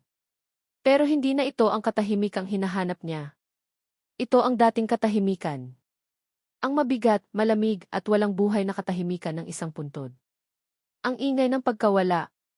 Bumangon siya, inaasahan na makakaramdam ng ginhawa ng tagumpay. Iyon ang dapat niyang maramdaman, di ba? Pinalayas na niya ang manloloko. Naipagtanggol na niya ang kanyang sarili at ang alaala ng kanyang anak. Pero ang tanging nararamdaman niya ay isang malawak na espasyo sa kanyang dibdib. Isang butas. Naglakad siya sa loob ng mansyon. Ang sahig ay kumikinang pa rin. Ang mga muebles ay nakaayos pa rin. Pero wala na ang kalat ng mga laruan sa sala. Wala na ang mga munting silya sa hardin. Wala na ang mga drawing na nakadikit sa pinto ng ref. Ang bahay ay muling naging perpekto. At sa pagiging perpekto nito, naging mas malungkot ito kaysa dati. Napahinto siya sa tapat ng bintana na tanaw ang hardin. Ang damo ay bagong gupit. Ang mga halaman ay diniligan. Pero ang duyan ay hindi gumagalaw. Ang damuhan ay walang mga bakas ng maliliit na paa. Ang mga salitang binitiwan niya kay Ara ay umalinggaw sa kanyang isipan. Pare-pareho lang kayo. Pera lang ang habol nyo. Totoo ba iyon? O iyon lang ang gusto niyang paniwalaan dahil mas madaling maniwala sa kasamaan kaysa muling sumugal sa kabutihan. Good morning, darling. Ang boses ni Isabelle ang pumutol sa kanyang pag-iisip. Lumapit ito sa kanya, may dalang 2 tasa ng kape. Ngumiti ito, isang ngiting hindi umabot sa mga mata. Mukhang mas payapa na ang bahay ngayon, hindi ba, sabi nito, habang inaabot sa kanya ang isang tasa. Hindi sumagot si Rick. Kinuha niya ang kape. Alam mo, Rick, pagpapatuloy ni Isabel, siguro ito na ang tamang panahon. Para tuluyan na tayong mag-move on para sa atin. Para kay Leo. Kumunot ang noo ni Rick. Anong ibig mong sabihin? Ang kwarto ni Leo, sabi ni Isabel, dahan-dahan. Siguro oras na para ayusin natin. Tanggalin ang mga gamit. Gawin nating guest room. Para hindi na natin laging nakikita. Para hindi na laging masakit. Isang malamig na pakiramdam ang gumapang sa likod ni Rick. Gawing guest room ang kwarto ni Leo. Burahin ang huling bakas ng kanyang anak. Ang ideya ni Ara, ang punuin ng buhay at tawanan ang bahay, ay biglang nag-iba sa kanyang isipan. Hindi ito pagbura. Ito ay pagpapatuloy. Ang ideya ni Isabelle, sa kabilang banda, ay parang pagputol. Isang tuluyang pagtatapos. Ayoko, mariing sagot ni Rick. Rick, darling, kailangan natin to, git ni Isabel. Ako na ang bahala. Tutulungan kitang magligpit. Para sabay nating harapin. Hindi na nakipagtalo si Rick. Pagod na siya. Marahil ay tama nga si Isabel. Marahil ay kailangan niya lang itong gawin para matapos na ang sakit. Nang hapong iyon, nalis silang dalawa sa harap ng puting pinto. Ang pinto ng kwarto ni Leo. Kinuha ni Rick ang susi at, sa unang pagkakataon sa loob ng maraming buwan, binuksan niya ito. Ang amoy ng alikabok at kalungkutan ang sumalubong sa kanila. Ang mga puting tela ay naroon pa rin, parang mga multo. Saan natin sisimulan? Tanong ni Isabel. Hindi sumagot si Rick. Naglakad siya papunta sa aparador. Sa ibabaw nito ay may isang malaking karton na kahon. Nakasulat dito sa marker pen ang pangalan ng kanyang anak, View.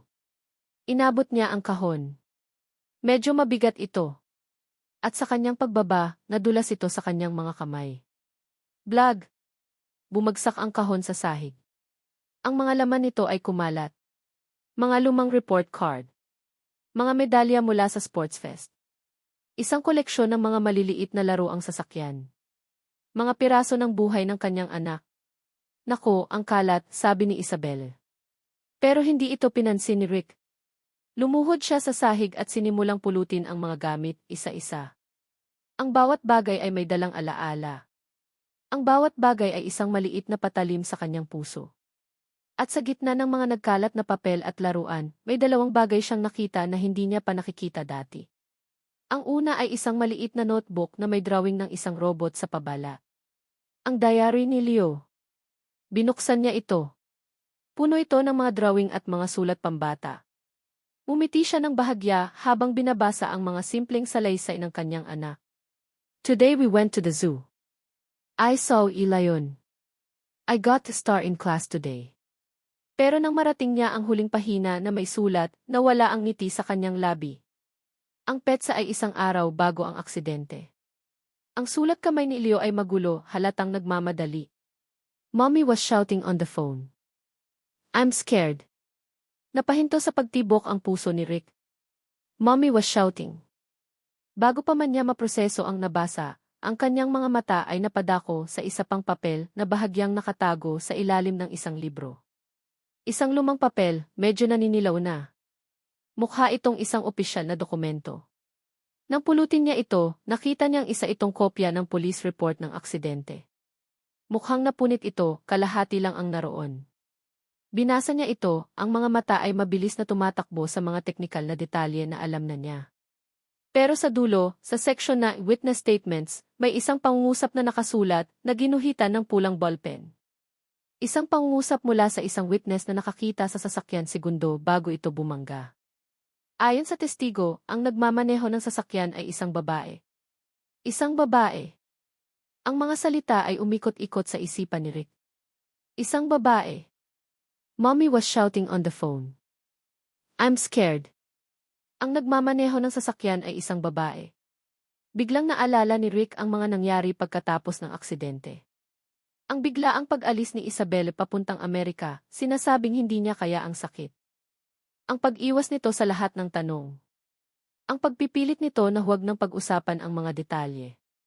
Ang lahat ng inakala niyang pagluluksa, pagtakas ba talaga iyon? Dahan-dahan siyang nag-angat ng tingin mula sa mga papel na hawak niya. Tumingin siya kay Isabel, na abala sa pag-aayos ng ibang mga gamit, walang kamalay-malay sa bombang sumabog sa loob ng isipan ni Rick. Tinitigan niya ito. Hindi na bilang asawa niya. Hindi na bilang ina ng kanyang anak. Tinitigan niya ito na parang isang estranghera. Isang estrangherang may dalang isang napakabigat na sikreto. Tumayo si Rick, ang diary at ang report ay mahigpit na hawak sa kanyang kamay. Isabel, tawag niya, ang boses ay kalmado sa isang paraan na nakakatakot. Lumingon ito, nakangiti. Yes, darling. Lumapit si Rick, ang mga mata ay hindi kumukurap. Ipinakita niya ang mga papel. Anong tinatago mo, Isabel? Ang ngiti sa mga labi ni Isabel ay unti-unting naglaho nang makita nito ang hawak ni Ricardo. Ang kanyang mga mata ay nanlaki ng bahagya, isang kislap ng gulat at takot, ang mabilis na dumaan bago niya ito napalitan ng isang kalmadong ekspresyon. Anong ibig mong sabihin, Rick? Mga lumang papel lang yan, sabi nito, pilit na tumatawa ng bahagya.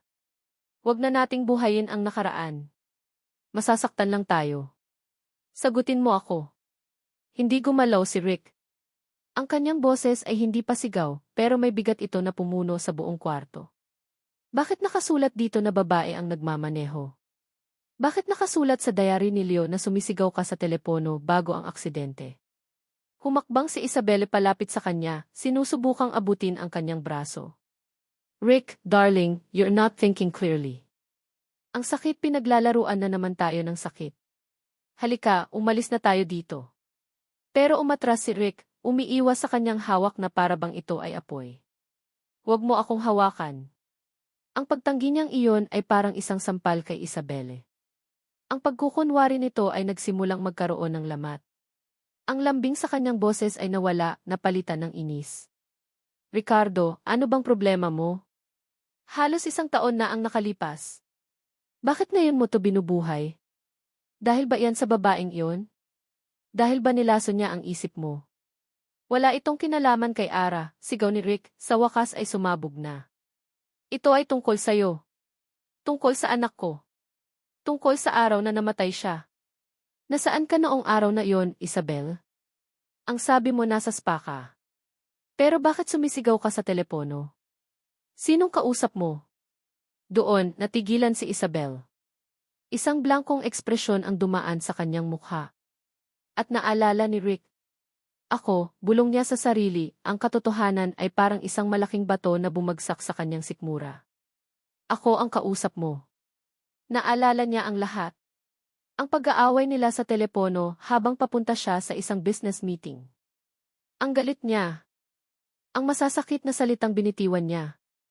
Naalala niya ang sinabi niya bago niya ibinaba ang telepono, bahala ka sa buhay mo.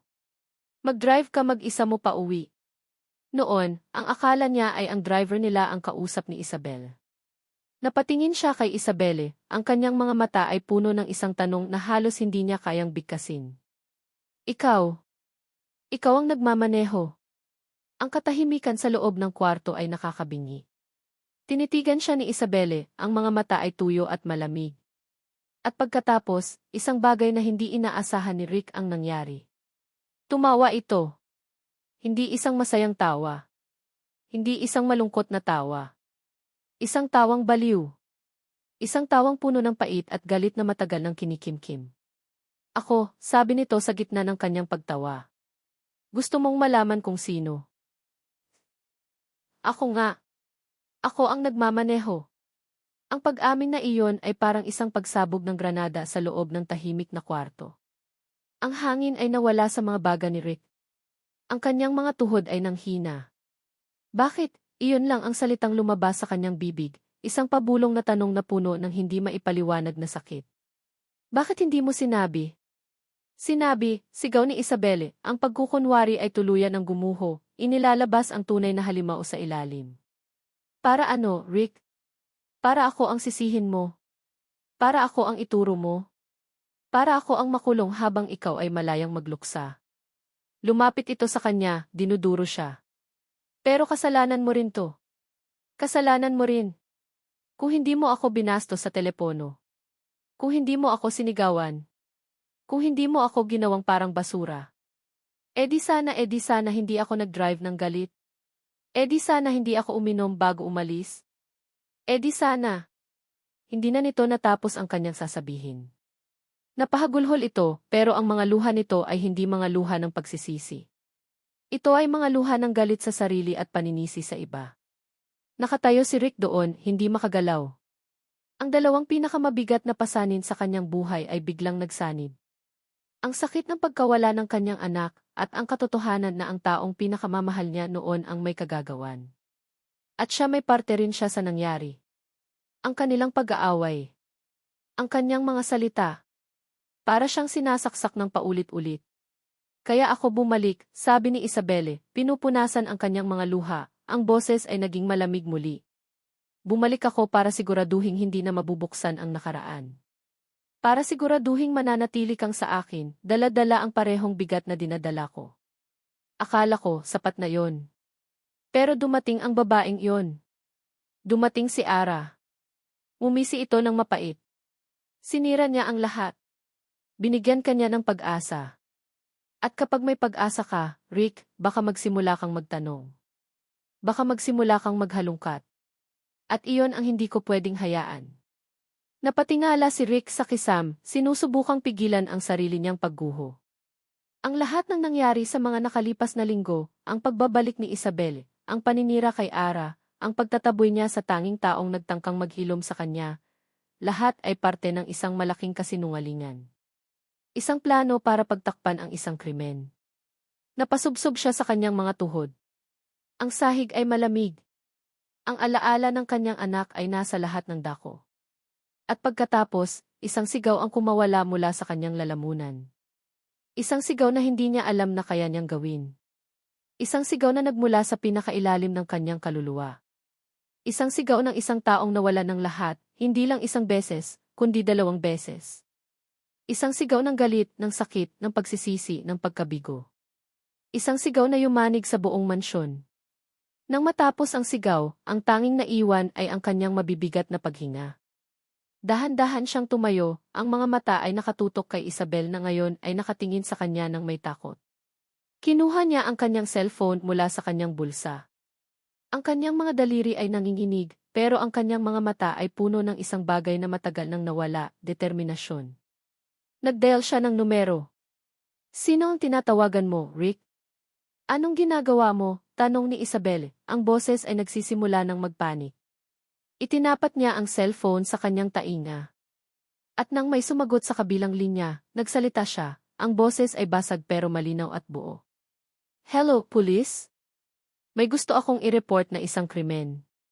Lumipas ang 3 linggo. Para kay Ara, ang bawat araw ay isang pagsubok sa pagtanggap. Nakatira siya ngayon sa isang maliit na boarding house sa Maynila, ginagastos ang natitira niyang ipon habang naghahanap ng bagong trabaho. Pinipilit niyang huwag isipin ang mansyon, ang mga bata, at lalo na si Sir Ricardo. Pero sa gabi, kapag mag-isa na lang siya sa kanyang maliit na kwarto, bumabalik ang lahat. Ang tawa ng mga bata. Ang unti-unting paglambot ng mukha ni Rick. Ang kanyang ngiti. At ang sakit ng kanyang mga huling salita. Napagdesisyonan na niya. Uwi na siya sa Batangas. Doon, kahit mahirap, kasama niya ang kanyang pamilya. Doon, kahit may mga multo pa rin ang nakaraan, mas madali sigurong magsimula ulit. Nasa terminal na siya ng bus, hawak ang kanyang tiket. Isang one-way trip pabalik sa buhay na tinakbuhan niya. Napabuntong hininga siya. Hindi ito ang inaasahan niyang pagtatapos, pero ito na siguro ang para sa kanya. Tinanggap na niya. Habang nakaupo siya sa isang plastik na upuan at naghihintay sa kanyang bus, may isang pamilyar na boses na tumawag sa kanyang pangalan. Ara! Napatigil ang mundo niya. Dahan-dahan siyang lumingon at doon nakita niya ito. Nakatayo si Ricardo de Villa sa gitna ng magulong terminal ng bus. Ang itsura nito ay malayong-malayo sa amo na una niyang nakilala. Magulo ang buhok nito. May maitim na bilog sa ilalim ng kanyang mga mata na parang hindi ito natutulog ng ilang araw. Ang damit nito ay lukot. Mukha itong pagod. Mukha itong wasak. Pero ang mga mata nito ay puno ng isang bagay na hindi pa niya nakikita dati. Isang desperadong pagsusumamo. Isang determinasyon na tumatago sa kaluluwa. Naglakad ito palapit sa kanya, hindi inaalintana ang mga taong nababangga nito. Huminto ito sa harap niya, hinihingal. "Huwag kang umalis," sabi nito, ang boses ay magaspang at halos pabulong. Hindi nakapagsalita si Ara. Nakatitig lang siya rito. "Ara, patawarin mo ako," pagpapatuloy ni Rick. "Patawarin mo ako sa lahat. Sa bawat salitang binitiwan ko. Sa bawat pagdududa. Sa katangahan ko. Sa kaduwagan ko." Nagsimulang mamasa ang mga mata ni Ara. "Sir D. Huwag, putol nito. Huwag mo na akong tawaging Sir. Rick. Ang pangalan ko ay Rick." Huminga ito ng malalim na para bang nag-ipon ng lakas. "Nalaman ko na ang lahat, Ara. Ang totoo tungkol kay Isabel. Tungkol sa aksidente. Tungkol sa pagkamatay ni Leo." Isang butil ng luha ang pumatak mula sa mata nito, pero hindi nito pinunasan. "Ang buong buhay ko sa nakalipas na taon ay isang kasinungalingan. At sa gitna ng lahat ng yon, ikaw lang ang totoo. At tinaboy kita." Napayuko ito, hindi makatingin sa kanya. "Natakot ako, Ara. Natakot akong maniwala ulit. Natakot akong magtiwala ulit. At mas pinili kong maniwala sa isang masamang kasinungalingan kaysa sa isang mabuting katotohanan. Patawarin mo ako." Nakatayo si Ara roon, nakikinig sa bawat salita, sa bawat panginginig ng boses nito. Ang galit at sakit sa kanyang puso ay unti-unting natutunaw, napapalitan ng isang malawak na pag-unawa. Nag-angat ng tingin si Rick at tinitigan siya nito sa mata. "Hindi kita hinahanap para ayusin ako, Ara," sabi nito, at ang mga salitang iyon ang tumagos ng malalim sa puso ni Ara. "Alam kong kaya kong ayusin ang sarili ko. Pero ayokong gawin iyon ng mag-isa. Lumapit ito ng isang hakbang. Hindi kita kailangan para ayusin ako. Kailangan kita para sabay tayong bumangon. Doon, bumuhos na ang mga luhang kanina pa pinipigilan ni Ara. Hindi ito luha ng sakit, kundi luha ng paglaya. Ngumiti siya. Isang ngiti na hindi natakot. Isang ngiti na hindi na alanganin. Isang ngiti na buo, malaya at malakas. Rick, sabi niya, binibigkas ang pangalan nito sa unang pagkakataon. Tara na. Umuwi na tayo.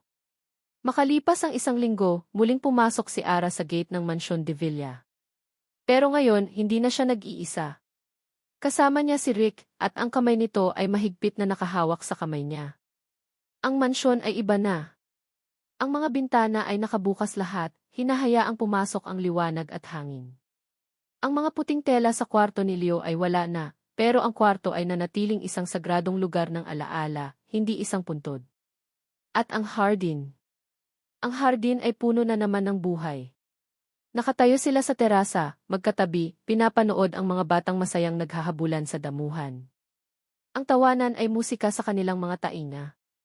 Ang dating lamig ng mansyon ay napalitan na ng init, isang init na nagmumula hindi lang sa araw, kundi sa pag-asang muling nabuo. Hinawakan ni Rick ang kamay ni Ara ng mas mahigpit. Tumingin sila sa isa't isa, walang salita, pero ang kanilang mga mata ay nag-uusap. Isang pag-uusap ng pasasalamat, ng pagpapatawad, at ng isang pag-ibig na sinubok ng apoy at lumabas na mas matibay. Isang batang babae, si Nika, ang tumakbo palapit sa kanila. May hawak itong isang bulaklak na pinitas nito mula sa mga rose bush na ngayon ay namumulaklak na muli. Para po sa inyo, sabi ng bata, inaabot ang bulaklak sa kanilang dalawa. Sabay nilang kinuha ang bulaklak, ang kanilang mga daliri ay muling naglapat sa tangkay nito. Ngumiti sila sa bata. Ngumiti sila sa isa't isa. Ang kanilang bagong simula ay narito na. Hindi ito perpekto. May mga peklat pa rin. Pero ito ay totoo. At ito ay sa kanila. Isang tahanan na muling binuo mula sa mga basag na piraso, isang pag-ibig na natagpuan sa gitna ng kalungkutan. At dito nagtatapos ang kwento ni Rick at Ara, sa isang bagong simula na puno ng pag-asa at pagmamahal. Sound of gentle, hopeful music fades in and plays softly in the background. Isang taos-pusong pasasalamat sa inyong lahat, aming mga minamahal na tagapakinig, sa pagsama sa amin sa bawat kabanata ng kanilang paglalakbay. Mula sa lamig ng mansyon hanggang sa init ng isang bagong pag-ibig, naging karamay namin kayo sa bawat luha, sa bawat ngiti at sa bawat tibok ng puso. Habang isinusulat namin ang kwentong ito, naramdaman namin ang bigat ng kalungkutan ni Rick at ang tapang ng puso ni Ara. Nais naming ibahagi ang isang kwento na hindi lamang tungkol sa pag-ibigan, kundi tungkol din sa paghilom. Isang paalala na ang mga pinakamalalim na sugat ay maaaring maging daan patungo sa pinakamatibay na pagmamahal. Naway napulutan ninyo ng inspirasyon ang kanilang istorya, na ang pagpapatawad, sa sarili man o sa iba, ay ang susi sa tunay na kalayaan. At ang pag-asa, gaano man kaliit, ay kayang magdala ng liwanag sa pinakamadilim na nakaraan. Ang bawat komento, bawat reaksyon, at bawat minutong inilaan ninyo sa pakikinig ay napakalaking bagay para sa amin. Kayo ang nagbibigay buhay sa aming mga kwento. Ngayon, kami naman ang gustong makinig sa inyo. Ano ang pinakapaborito ninyong eksena? Anong aral ang tumatak sa inyong puso? Ibahagi ninyo sa amin ang inyong mga saloobin sa comment section. Muli, mula sa kaibuturan ng aming puso, maraming salamat. Hanggang sa susunod nating pagkikita sa panibagong kwento ng buhay at pag-ibig.